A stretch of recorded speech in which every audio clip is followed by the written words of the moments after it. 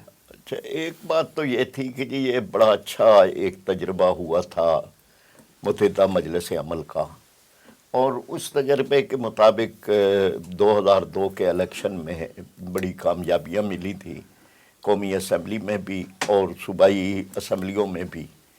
پھر اس کے بعد ایک 2018 کا الیکشن ہوا، تو 2018 کے الیکشن سے پہلے دونوں جماعتیں مختلف پارٹیوں کے ساتھ الائنس میں تھیں، جماعت اسلامی تحریک انصاف کے ساتھ تھی، اور جمعیت علماء اسلام جو ہے وہ مسلم لیگ کے ساتھ تھی۔ اچھا، اب اس کے بعد جب یعنی انتخاب میں تھوڑا عرصہ رہ گیا تو وہ ٹیمپو نہیں بن سکا جو بننا چاہیے تھا۔ جن کے خلاف آپ نے ٹیمپو بنانا تھا ان کے ساتھ تو آپ تھے، مطلب اس میں تو بہرحال وہ وجوہات کی بنیاد پر جو اگلے نتائج آئے 2018 میں، اس میں جماعت اسلامی کو تجربہ بالکل ایک مختلف ہوا۔ 2018 میں وہ یہ تھا کہ اس میں ایک صرف ہمارے نمائندے قومی اسمبلی میں جیتے، اور یہی صوبائی اسمبلیوں میں صورتحال تھی۔ تو ہمارے ہاں پھر اس پہ ایک پیدا ہوا کہ جی ان الائنسز کی وجہ سے ہم اپنا منشور، اپنا پروگرام، اپنے نمائندے، ان چیزوں کو متعارف ہی نہیں کرا پاتے۔ تو اب ہم نے تجربہ یہ کیا کہ جی ہم ایک طرح سے، لیکن اس کی دو پہلو ہیں، یعنی جس میں ایک تو یہ ہے کہ ہم نے یہ گنجائش رکھی ہماری شورا نے کہ سیٹ ایڈجسٹمنٹ ہو سکتی ہے۔ کن کے ساتھ؟ ترجیحاً دینی جماعتوں کے ساتھ۔ اچھا، یہ نہیں ہوا، یعنی یہ ہونا چاہیے تھا۔ میں نے جیسے کہا نا کہ جی اب اس مرحلے پہ ہم یہ گفتگو کریں گے تو ایک نظریاتی صرف یا علمی ایک بحث ہوگی، لیکن آئندہ کے لیے جن چیزوں کو مد نظر رکھا جائے تو وہ یہ ہے کہ دینی ووٹ کو اکٹھا رہنا چاہیے، چاہے وہ سیٹ ایڈجسٹمنٹ کے ذریعے سے ہو یا کوئی بھی ترکیب ہو۔ پھر جو اگلی بات جس کو آپ نے کہا کہ جیت کے اسمبلیوں میں چلے جائیں، تو عین ممکن ہے کہ سیاسی فیصلے پارٹیوں کے مختلف ہوں، لیکن دینی معاملات پہ یہ پہلا بھی تجربہ ہے کہ دینی معاملات پہ سب ایک ہوتے ہیں، اور چاہے وہ اپوزیشن میں ہوں یا حکومت میں ہوں۔ تو یہ بہرحال ہم یہ توقع رکھتے ہیں کہ اگر کوئی ایسا آتا ہے ناموس رسالت کے قوانین کو، ختم نبوت کے قوانین کو خطرہ ہوتا ہے تو سبھی کو گے۔ سود کے حوالے سے بھی اس سے کہیں گنا بڑا جو ہے وہ معاملہ ہے، تو اس میں تنظیم اسلامی اور جماعت اسلامی اکیلی کھڑی نظر آئی۔ ہم بالکل یہ ٹھیک ہے، یعنی یہ یعنی ہم نے کہا بھی کہ یہ اس وقت یعنی اس پوزیشن میں تھے جمعیت علماء اسلام والے کہ جی کوشش کر کے ان سے ہی منوا لیتے۔ اب بھی یہ ہے، مثلا دو تین پہلو ہیں، یہ آگے آ کے آئے گا۔ یہ صرف وفاقی شرعی عدالت ہے کہ جس کے فیصلوں کے ساتھ یہ امتیازی بات ہے کہ اگر اس کے فیصلے پہ کوئی اپیل میں چلا جائے تو اپیل میں جاتے ہی اسٹے آرڈر ہو جاتا ہے، اور کسی قانون کے ساتھ نہیں ہے، کسی عدالت کے ساتھ نہیں ہے، وہاں تو اسٹے مانگنا پڑتا ہے، فائٹ کرنی پڑتی ہے آٹومیٹکلی ہو جاتا ہے۔ اور لیکن یہاں تو انہوں نے اس طرح سے کر دیا ہے کہ بے اثر کر دیا، یعنی صرف ایک چیز کے ساتھ وفاقی شرعی عدالت کو بے اثر کر دیا۔ کتنے ہی قوانین، اب کتنے ہی فیصلے ہیں جو پینڈنگ پڑے ہوئے ہیں۔ ہم نے موجودہ چیف جسٹس کو بھی یہ بات ان سے بھی کہی کہ جی آپ کم از کم قرآن و سنت کے حوالے دیتے ہیں اپنے فیصلوں میں، یہ تو کریں کہ آپ شریعت بینچ بنائیں اور اس کو آپ مکمل کریں۔ آپ تو یہ چیزیں ہیں کہ جن میں ہمیں مل کے کہیں نہ کہیں پہنچنا چاہیے۔ اصل میں یہ جو بات آپ نے فرمائی ہے اور فرما رہے ہیں بڑی اچھی اس میں آراء بھی آ رہی ہیں کہ یہ جو ہمیں دینی افراد کا تصادم اور تقابل نظر آ رہا ہے سیاسیات میں اور انتخابات میں، ہم اس کی بنیادی وجہ پہ غور نہیں کرتے۔ بنیادی وجہ ہمارے ورکنگ ریلیشن میں بڑی کمی ہوتی ہے، کمیونیکیشن میں بھی کمی ہوتی ہے، کمیونیکیشن میں بڑی کمی ہے دینی جماعتوں کے درمیان، اور پھر دینی جماعتوں کے اندر افراد کے درمیان اعتماد بڑا کم۔ مثلا میری جماعت کا ایک حصہ ہے کوئی فرد، تو وہ جماعت کے ساتھ بھی اور علیحدہ بھی ہے، اور وہ ہر وقت اپنی راگنی الاپتا رہتا ہے، تو وجوہ کوئی بھی ہے، میری غلطی ہے یا اس کی غلطی، یہ بحث نہیں ہو رہی. تو سمجھانے سلجھانے کے باوجود بھی ہمارے وہ معاملات درست نہیں ہوتے. چلتے چلتے مطلب پورے ٹیمپو بنا ہوا مخالفت کا. انتخابات آ گئے، اب انتخابات میں میں اتر جاؤں یا وہ اتر جائے. اب میں انتخاب میں اتر کر میں یہ کہہ رہا ہوں کہ سب دینی لوگوں کو میرے ساتھ کھڑا ہونا چاہیے. میرے ساتھ بھئی کس طرح کھڑے ہوں؟ صحیح. میں نے نہ تو ایک فرد کے ساتھ ورکنگ ریلیشن رکھا ہے، نہ اپنی جماعت کے ساتھ رکھا ہے، نہ دیگر دینی جماعتوں کے ساتھ رکھا ہے. تو کس طرح ممکن میں خالی خلی یہ نعرہ لگا کر کہ میں جا کے وہاں پارلیمنٹ میں اسلام کا جھنڈا گاڑ دوں گا اور پرچم سر بلند کر دوں گا اور اسی نعرے پہ میرے ساتھ؟ ایسا نہیں ہوگا. ایسا نہیں ہو. ٹھیک ہے. الیکشن کے لیے جو اپنے افراد خانہ ہیں ان کا ورکنگ ریلیشن اور اعتماد بڑا ضروری ہے، نمبر 1. دوسری بات، جس حلقے میں کام کر رہا ہوں، جس جگہ میں الیکشن لڑ رہا ہوں، میں ان دیہاتی لوگوں کو جا کے کہوں گا جلسہ کر کے مجھے ووٹ دو، میں اسلام کا پرچم سر بلند کروں. وہ کہیں گے پرچم آپ نے پارلیمنٹ میں بلند کرنا ہے، ہمارے مسائل اور حقوق کا کون کرے گا؟ ہم اس جاگیردار کے سامنے، چودھری کے سامنے، جو ہمارے ہر وقت پرچے ہمارے خلاف کرواتے ہیں، ہماری بجلی کاٹتے ہیں، ہمیں جینے نہیں دیتے، ان کے مقابلے میں ہمارے ساتھ کون کھڑا ہوگا؟ میں کہتا نہیں، وہ مسائل اللہ حل کرے گا، آپ میرے ساتھ آؤ. یہ بات نہیں ہے. ہمیں مسائل کی بنیاد کو سمجھنا ہوگا. جب تک ہم آپس میں جماعتیں دینی ہوں، سیاسی ہوں، اور پھر جماعتوں کے اندر افراد اپنا ورکنگ ریلیشن قائم نہیں کرتے، اعتماد قائم نہیں کرتے، پھر تب تک ہم کامیاب نہیں ہوتے. بہت اہم بات آپ نے. جی بیگ صاحب، میں اس کے بعد آخری سوال لے کروں گا. میں ایک عرض کرنا چاہتا ہوں معذرت کے ساتھ کہ ابھی سود کی بات ہوئی ہے. جی. تو اتفاق ہے یا بہرحال جو بھی ہے، 2 دفعہ سود کا فیصلہ آیا اور 2 دفعہ اس کے خلاف اپیل ہوئی. جی. پہلے نواز شریف وزیر اعظم تھے جب UBL کے ذریعے اپیل کی گئی، اور پھر اب شہباز شریف وزیر اعظم تھے تو اب اپیل کی گئی فیصلے کے خلاف. دونوں دفعہ مسلم لیگ نون نے سود کے فیصلے کے خلاف، دیکھیں میں معذرت کے ساتھ عرض کر رہا ہوں، اس میں محسوس کرنے کی بات نہیں ہے، دونوں دفعہ مسلم لیگ نون تھی اور اس نے اس فیصلے کے خلاف اپیل کی. اب بھی ہم مذہبی جماعتیں نون کے ساتھ کرتی ہیں، اتحاد کرتی ہیں، ان کے ساتھ ملتی ہیں، ان کے ساتھ معاملات کو آگے بڑھاتی ہیں. تو پھر سوال تو پیدا ہوتا ہے نا. نہیں دیکھیں، جہاں تک سود کے حوالے سے بات کی، جی سود کے حوالے سے پاکستان کی ہر مذہبی جماعت کا بڑا واضح موقف ہے. یقینی طور پر آپ حضرات جب کورٹ میں گئے تو عوامی طور پر تو آپ کو الحمدللہ سپورٹ تھی، ہر اجلاسوں میں تمام مذہبی جماعتیں شریک ہوتی تھیں. جیسے مرزا صاحب نے ابھی بات فرمائی ہے کہ ابھی جب حکومت تھی شہباز شریف صاحب کی، سود کے خلاف جو فیصلہ آیا اور تاریخی فیصلہ آیا اور اس کو خیر مقدم سب نے کیا، تو پھر مولانا صاحب جا کے شہباز شریف سے ملے اور مولانا فضل الرحمان کے کہنے پر میاں شہباز شریف اسٹیٹ بینک کو کہا کہ اب اپنی اپیل واپس لیں. لیکن ایک کامیابی تو ہم نے حاصل کی، مکمل تو نہ کر سکے کہ ان کی حرکت انہوں نے جو اپیل کی ہوئی وہ واپس ہوئی، پھر پرائیویٹ بینکوں کے ذریعے اپیل چلی گئی. اس میں کوئی دو رائے نہیں ہے کہ یہ جماعتیں یقینی طور پہ، جیسے اگر آپ ماضی میں نظر ڈالیں تو یہاں پہ سندھ میں قانون لایا جا رہا تھا کہ 9 سال کے بچے کا اسلام قبول نہیں کیا جائے گا. پھر یہاں پنجاب اسمبلی میں آیا تھا کہ خواتین پر تشدد جو ہوگا اس بل کو منظور کروانے کی کوشش کی گئی، اس کے خلاف بھی مذہبی جماعتوں نے آواز اٹھائی. پھر مولانا صاحب نے جب کراچی میں تقریر کرتے ہوئے کہا کہ پنجاب اسمبلی تو مجھے لگتا ہے کہ ساری زن مریدوں کی اسمبلی بن گئی کہ ایسے قوانین پاس کر رہے. اور پھر جب میاں شہباز شریف سے ملاقات ہوئی تو میاں صاحب نے کہا آپ کو اس میں اندر اس خلاف اسلام کون سی چیز نظر آتی ہے؟ تو اس میں موقع پر علامہ ساجد میر صاحب بھی موجود تھے، جناب مولانا اسد اللہ بھٹو بھی موجود تھے، میں بھی ساتھ تھا مولانا فضل الرحمان صاحب کے ساتھ. شہباز شریف نے جب بات کی تو مولانا نے کہا کہ ایک بات مجھے سمجھ آتی ہے کہ عورت پر اگر تشدد کیا جائے تو ہم سمجھتے ہیں یہ اسلام بھی اس کی اجازت نہیں دیتا، معاشرہ بھی اس کی اجازت نہیں دیتا. لیکن جو آپ یہ کہتے ہیں ذہنی تشدد، یہ کیا ہے؟ اس کا جواب میاں صاحب کے پاس نہیں تھا. اور میاں صاحب نے کہا یہاں وہ بیٹھے ہوئے صوفی صاحب جنہوں نے انہوں نے کہا صوفی صاحب کو چھوڑو، مجھ سے پوچھو یہ بل انڈیا میں پاس ہوا، تم نے صرف ادھر جگہ کے نام تبدیل کر کے پاکستان لیگ کے نافذ لے کر آئے. تمہارا مقصود یہ ہے کہ یہاں پدر مادر آزاد معاشرہ بنایا جائے. ایک بچی کالج یونیورسٹی میں جاتی ہے اور اس نے گھر میں شام کو 4 بجے واپس آنا، اگر 3 گھنٹے لیٹ ہوئی باپ اس سے نہیں پوچھ سکتا بیٹا آپ لیٹ کیوں آئے، اور اگر وہ سوال کرے تو کہ مجھے ذہنی اذیت دی گئی ہے. اس کے بعد میاں صاحب کے پاس جواب نہیں تھا. لیکن یہ آپ حضرات کی جماعتیں باوجود کہ ہم شاید ان کے اتحادی تھے، ہم ان کے مخالف میں کھڑے تھے، لیکن ہم نے ان بلوں کو ملک میں عملی طور پر نافذ نہیں ہونے دیا ہے۔ وہاں پہ آپ نے دیکھا گورنر فخر الدین ابراہیم صاحب نے مولانا کے بیان کے بعد اس بل کو آبجیکشن کر کے واپس بھیج دیا ہے۔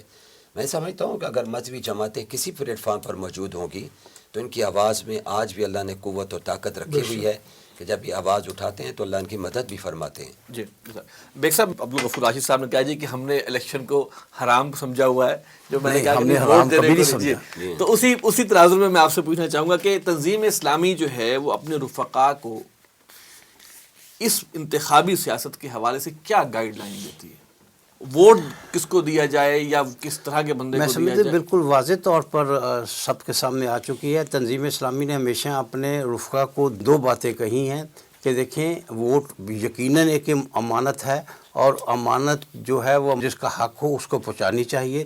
اس میں دو باتیں ہیں، ایک تو جس جماعت کا امیدوار آپ کے علاقے میں کھڑا ہو اس جماعت کے منشور میں کوئی بات خلاف اسلام نہ ہو، نمبر ایک۔ اور نمبر دو، جو امیدوار کھڑا ہے، جو شخص کھڑا ہے آپ کے حلقے میں، اس میں ظاہری طور پر کوئی فسق و فجور والی مسئلہ نہ ہو۔ دیکھو کسی کو اندر سے پھول تو نہیں سکتے کہ اس کے گھر جا کر پتہ کریں ہم بندہ کیسا ہے۔ ظاہری طور پر اس میں کوئی ایسی بات نہ ہو جس سے معلوم ہو کہ وہ ایک فسق و فجور میں مبتلا ہے۔ یہ دو باتیں اگر ہوں تو آپ جس کو چاہیں تو اس سے لمٹ تو ہو جاتا ہے کہ کم از کم دینی جماعتیں ہی رہ گئی پھر ہمارے پاس۔ میں یہ بات کہنے کی پوزیشن میں نہیں ہوں کہ میں یہ بات کہنی پڑے گی۔ میں معذرت کے ساتھ اس وقت الحمدللہ ہم یہ جو 3 جماعتوں کے نمائندے یہاں بیٹھے ہیں، ہماری جماعتوں کے سربراہ مشکل ترین حالات میں کھڑے رہے، ایجنسیاں ادارے انہوں نے محنتیں کر لیں، کوششیں کر لیں، ان کے خلاف کسی ایک کے خلاف کوئی مقدمہ دائر نہیں کر سکے اور کوئی کرپشن کا کیس پیش نہیں کر سکے، کسی ایک، تینوں جماعتوں کے سربراہ۔ میں بڑی ذمہ داری سے عرض کر رہا ہوں، لہذا دینی جماعتیں اس بارے میں، افراد میں کمیاں ہوتی ہیں، کس جگہ اچھے برے نہیں ہوتے، پورا ٹوٹل معاشرہ جو ہے نا وہ تو شاید رب کبھی تقاضا نہیں ہے کہ پورے ساری انسانیت ہی مطلب ایسے ہو۔ آپ اگر لمبی بات میں جائیں تو نہیں تو سربراہوں کے بارے میں کسی نے کہا بھی تو کچھ نہیں، اچھے برے سارے کسی نے کہا بھی تو کچھ نہیں۔ آپ نے کہا ہمیں یہ کہنا پڑے گا دینی جماعتیں الحمدللہ آج بھی ایک پورا کریکٹر اور کردار رکھتی ہیں۔ ہماری اگر کوئی کمزوری ہے تو وہ پہلے بات ہو چکی ہے، اس میں جو بے جا مداخلت اور بہت زیادہ مداخلت دینی سیاسی جماعتوں میں زیادہ اور دینی جماعتوں میں بھی ہے، اس کی وجہ سے کچھ کمزوریاں آئی ہیں، افراد میں بھی کمیاں موجود ہیں، لیکن قیادتیں الحمدللہ اب بھی موجود ہیں اور بڑی اچھی قیادتیں موجود ہیں، اور اللہ کرے آئندہ بھی ایسی قیادتیں رہیں اور تاکہ دینی جماعتیں قائم دائم رہیں۔ امجد صاحب، آپ سے چاہوں گا کہ بس بریفلی آپ جو پاکستانی عوام ہے، مسلمان عوام، آپ ان کو کیا پیغام دینا چاہتے ہیں اس الیکشن کے حوالے سے، ووٹنگ کے حوالے سے، اس پوری صورتحال کے حوالے سے؟ پاکستان کے عوام میں سمجھتا ہوں بڑی شعور والی عوام ہے، وہ پاکستان کی تاریخ کو اچھی طرح جانتے ہیں۔ پاکستان کی قوم یقیناً 8 فروری کو ووٹ ایک امانت ہے ان کے پاس، امانت جو ہوگی وہ اہل کو دینی چاہیے، نااہل کو نہیں دینی چاہیے۔ اس کے لیے میں جب پاکستان کے دستور کی بات کرتا ہوں، پاکستان کی آئین کی بات کرتا ہوں، تو جب میں دستور کی آرٹیکل 62 63 کو سامنے رکھنا چاہیے، آپ کو دیکھنا چاہیے کہ امیدوار کیا صوم و صلات کا پابند ہے، کسی گناہ کبیرہ میں شریک تو نہیں ہے، کسی اس نے غیر اسلامی سمت کی طرف قدم تو نہیں اٹھایا، اس نے معاشرے میں مخلوق کی خدمت کے لیے کوئی کردار ادا کیا ہے۔ تو میرے خیال میں بات نتیجتاً یہی پہنچے گی کہ اس میں سب سے زیادہ موضوع مذہبی جماعتیں ہوں گی، اور یقینی طور پر عوام مذہبی جماعتوں کو پسند بھی کرتے ہیں، ان کے کردار کو بھی جانتے ہیں۔ اور جیسے ابھی پروفیسر نے، ڈاکٹر صاحب نے فرمایا، عبدالغفور راشد صاحب نے، کہ آپ پاکستان کی مذہبی قیادت اور سیاسی قیادت کے حوالے سے اگر نظر ڈالیں گے تو آج تک پاکستان کی کسی مذہبی لیڈر پر، وہ کسی بھی سیاسی مذہبی جماعت سے تعلق ہو، ان پہ کرپشن کا الزام نہیں لگا ہے۔ میں نے جیسے شروع میں کہا ہے، کسی پر قرضہ معاف کرانے کا الزام نہیں لگا ہے، بلکہ ان کا مؤثر کردار اسمبلی میں نظر آیا۔ اگر کشمیر کا معاملہ آیا تو اس پہ آپ دیکھیے کہ پاکستان کی مذہبی جماعتوں نے اپنا کردار ادا کیا، جمعیت علماء اسلام کے سربراہ مولانا فضل الرحمان کا کردار ہے، جماعت اسلامی کا کردار ہے، علامہ ساجد میر صاحب کا کردار ہے۔ پھر آپ غزہ کے مسئلے پہ آ جائیے، ابھی غزہ کے مسئلے پر پاکستانی قوم کو دیکھنا چاہیے کہ پاکستان کی کون سی سیاسی جماعت تھی جو میدان میں اتری۔ سب سے پہلے اس پر آواز اٹھائی تو مولانا فضل الرحمان نے، پھر ہمارے علامہ ساجد میر صاحب، جناب سراج الحق صاحب، اور پھر بڑے بڑے پاکستان میں اجتماعات کیے، ہم نے مارچ کیے، جلوس جلسے کیے، پوری قوم ایک جگہ پہ ایک صف پہ نظر آئی۔ کشمیر کا معاملہ ہو، غزہ کا معاملہ ہو، افغانستان کا معاملہ ہو، عراق کا معاملہ ہو، یا پھر جب امریکہ کی غلامی سے نکلنے کی بات ہو تو مذہبی جماعتیں ہم کے سامنے۔ میں سمجھتا ہوں کہ پاکستان کی قوم کو اس مرتبہ آزمائشوں کو طرف نہیں جانا چاہیے، انہیں یقینی طور پر مذہبی جماعتوں میں تو باہر جب اب الیکشن لڑ رہے ہیں تو لازمی بات ہے میں کہوں گا کتاب کے نشان کو ووٹ دیجئے، پراچا صاحب اپنے نشان کی بات کریں گے، اسی طرح ہمارے علامہ ساجد میر صاحب کی جماعت ہوگی۔ میں پاکستان کی قوم سے بھی یہ اپیل کروں گا اور تنظیم اسلامی کے لوگوں سے بھی یہ اپیل کروں گا کہ وہ ووٹ بہرحال کتاب کو دیں، مذہبی جماعتوں کو دیں، اور یہ ان کی شایان شان بھی ہے، ان کا حق بھی ہے، ان پہ فرض بھی ہے۔ آئیے آپ اس فرض کو پورا کیجئے۔ ہم انشاءاللہ العزیز، جیسے مرزا صاحب نے بھی باتیں کہی ہیں، وقت آئے گا، الیکشن کے نتائج نکلتے ایک وقت آئے گا کہ انشاءاللہ مذہبی قوتیں پاکستان پر اقتدار میں آئیں گی اور وہ انقلابی اقدامات کریں گی، اسلام عملی طور پہ نافذ ہوگا اور بیرونی غلامی سے ہم انشاءاللہ العزیز آزادی حاصل کر سکیں۔ سر آپ کی بات۔ میں یہ سمجھتا ہوں کہ ہمارا قانون دستور منشور بھی اسی بات کی طرف ہمیں پابند کرتا ہے، ہمارے جو کینڈیڈیٹس ہیں ان کی بھی شرائط ہیں کہ وہ کیسے کیسے لوگ ہوں، تو ہمیں ترجیحاً اچھے لوگوں کو ووٹ دینا چاہیے۔ ہم واقف ہیں ان کے کریکٹر سے، کردار سے، اور ان کو دیکھتے ہوئے ہمیں کم از کم ایسے بندے کو بالکل ووٹ نہیں دینا چاہیے کہ جو واضح طور پر اسلام کے خلاف ہو، جو واضح طور پر پاکستان کے خلاف بات کرنے والا ہو۔ ہر ہمارے جو مطلوبہ اور محبوب کینڈیڈیٹ ہے، امیدوار ہے، اس میں اسلامیت اور پاکستانیت بدرجہ اتم ہونی چاہیے، اس کو ملوز خاطر رکھنا چاہیے۔ سر جی، میں تینوں دوستوں سے اتفاق کرتے ہوئے ایک دو باتیں میں عرض کروں گا۔ ایک تو یہ ہے کہ جی شہادت ہے، ووٹ یعنی امانت بھی ہے، گواہی بھی ہے، ولا تکتم الشہادہ، اور گواہی چھپانی نہیں چاہیے، یعنی اس کا مطلب یہ ہے کہ ووٹ لازمی اور دینا۔ المستشار مؤتمن والی بات ہاں، بھی ہے۔ مطلب یہ ہم نے اپنے منشور میں یہ رکھا ہے کہ ووٹ دینا لازمی ہو۔ اس کے بعد یہ ہے کہ متناسب نمائندگی کا نظام ہو تاکہ ووٹ جو ہے وہ پارٹیوں کو ملے۔ یہ الیکٹیبلز کے نام پر جو کھیل ہو رہا ہے کہ 120-130 آدمیوں کو کبھی ادھر سے اٹھا کے ادھر رکھ دیتے ہیں، کبھی ادھر سے اٹھا کے ادھر رکھ دیتے ہیں، اور ان کی بنیاد پر ایک سیاست ہو رہی ہے، یعنی باقاعدہ یعنی ریموٹ کنٹرول سیاست ہو رہی ہے۔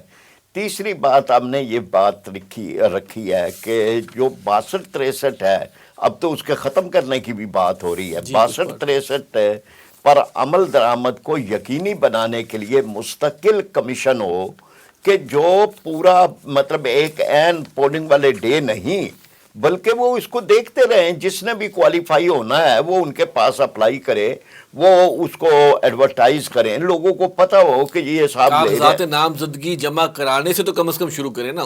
مطلب یہ ہے نا کہ کچھ نہ کچھ تو اس کے لیے نمازیں پڑھنے ہیں، چلے مطلب کوالیفائی ہونے کے لیے۔ تو یہ ہے آخری بات اس میں یہ ہے کہ جو قرآن پاک نے ارشاد فرمایا کہ ظہر الفساد فی البر والبحر بما کسبت ایدی الناس، یہ کسبت ایدی الناس لوگوں کے ہاتھوں کی کمائی میں اب یہ بھی ہے کہ ہاتھ کے ذریعے سے آپ کے ہاتھ میں ایک مہر آتی ہے، اس کے ذریعے سے آپ اپنے نمائندے چنتے ہیں۔